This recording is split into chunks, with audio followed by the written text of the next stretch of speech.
I'm 68 years old, and there's something that sits in my chest every morning before I even get out of bed.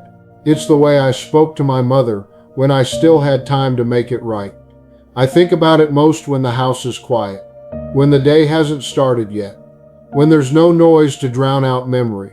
She's been gone for 11 years now, long enough that people expect you to have made peace with it, long enough that they stop asking how you're doing, but not long enough for me to forget the sound of my own voice when I was sharp with her, when I was tired, when I was impatient, when I thought I had somewhere better to be. I'm not telling this because I need forgiveness.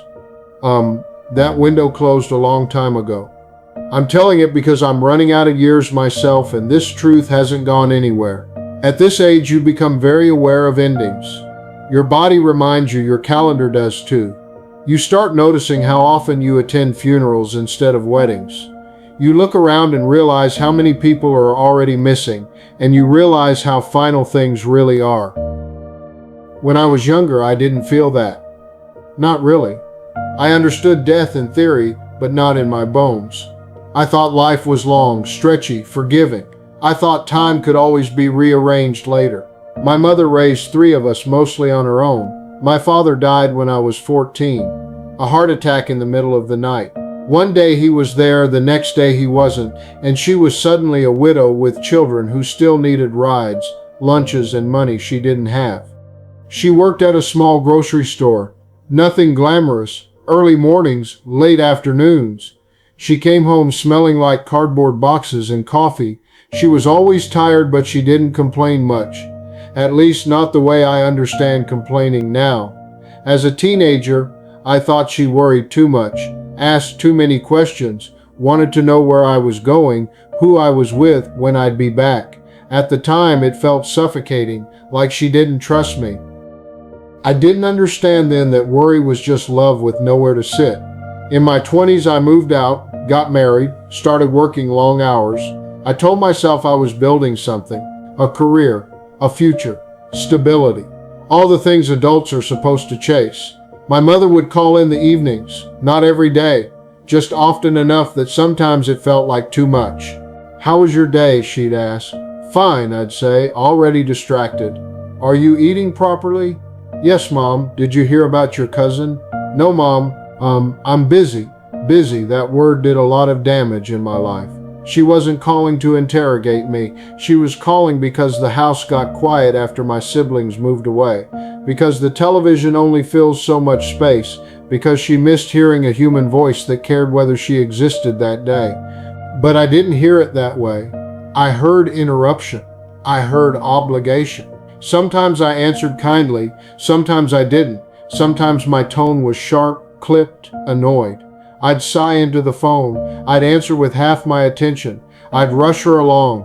"Can we talk later?" I'd say. Later became a habit. In my 30s, things got harder. More responsibility, kids of my own, bills, deadlines, the constant feeling of falling behind. I told myself that stress justified everything, that I was doing my best. My mother started aging in ways I didn't notice at first. Her voice got softer. Her sentences took longer to finish. She repeated herself sometimes. That annoyed me more than I want to admit.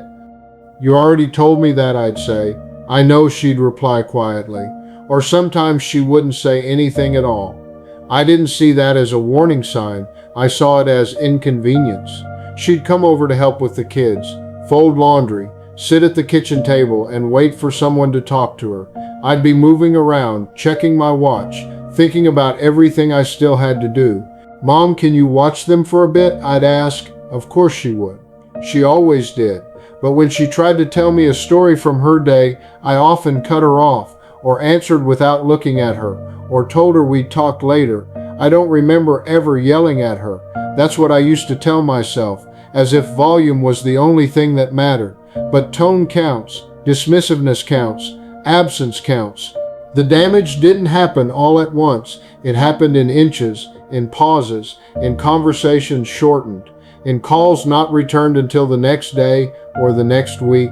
She stopped calling as often. At the time, I thought that meant things were better. Less pressure, less guilt. I didn't ask myself why she stopped. In my 40s, my marriage ended. Life didn't look the way I thought it would. I was tired in a deeper way now, a tired that sleep doesn't fix. My mother was still there, older, slower, but steady. She called more again. Maybe she sensed something had shifted in me. Maybe she was lonely. Maybe she just wanted to hear my voice. And I answered, but not always kindly. I remember one call very clearly. I was driving home from work, stuck in traffic, already irritated. She called to tell me about a neighbor who'd passed away. I don't have time for this right now, I snapped. Can we not do this today? There was a pause, a long one. Oh, she said. All right. I'll talk to you later. Her voice wasn't angry, it was smaller. I didn't think about it again that night. That's one of the hardest things to live with now. How easy it was to move on from moments that stayed with her. The years went on. Visits became shorter. Phone calls more functional. Updates instead of conversation. I assumed there would be a day when things slowed down. When I'd have the patience. When I'd sit longer. Listen better. Speak softer. I thought that day was coming. Then she got sick. Nothing dramatic at first, just fatigue. Some confusion. A doctor's appointment that turned into more tests. Then a diagnosis that sounded manageable, until it wasn't. I visited her in the hospital. She looked smaller in the bed, fragile in a way I'd never seen. She smiled when she saw me. You came, she said. Of course I came, but the way she said it made me feel like she wasn't sure I would. She tried to talk, tried to tell me things, stories, thoughts, regrets, maybe. I don't know. I was distracted again, talking to doctors, checking my phone, thinking about work. At one point she reached for my hand. You don't have to stay if you're busy, she said. I told her it was fine, that I wasn't busy. But I didn't sit the way someone sits when they want to stay. She noticed. Of course she did. Her health declined faster than anyone expected. Suddenly there were machines, nurses coming in and out, decisions to be made. The last conversation we had that really mattered wasn't dramatic. No big speech, no perfect closure. She was tired, her voice barely above a whisper. You were always so driven, she said. I was proud of you. I don't know why that broke something in me. Maybe because she was still giving, even then, still reassuring me, still smoothing things over. I wanted to say so many things. I wanted to apologize. I wanted to explain. I wanted to tell her I loved her in a way that made up for everything else. But the words didn't come out right. I said something ordinary, something safe, something that didn't reach deep enough. She died 2 days later. After the funeral, people told me I was a good son. They told me she knew I loved her. They told me not to be hard on myself. None of that changed the memory of my own voice, the way it sounded when I was short with her, the way I assumed she'd always be there to understand. There are things you can't fix after someone dies. You can't soften your tone retroactively. You can't give time back. You can't sit beside a hospital bed again and choose differently. Time doesn't negotiate. At 68, you start counting backward without meaning to.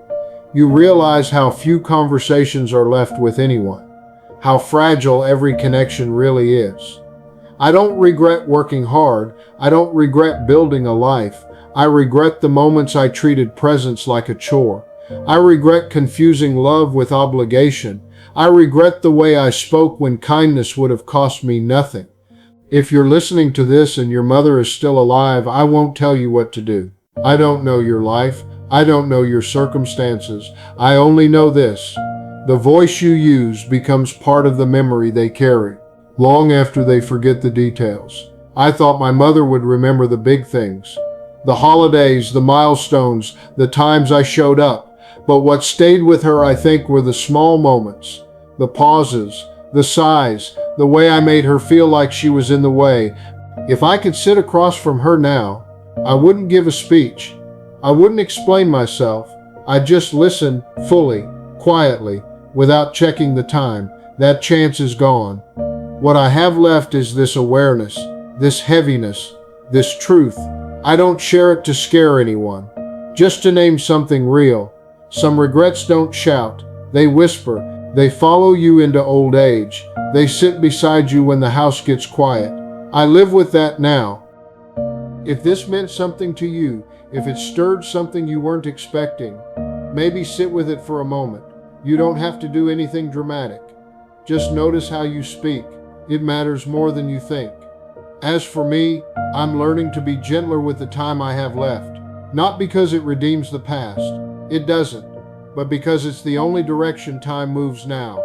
Forward, quietly, without asking if you're ready.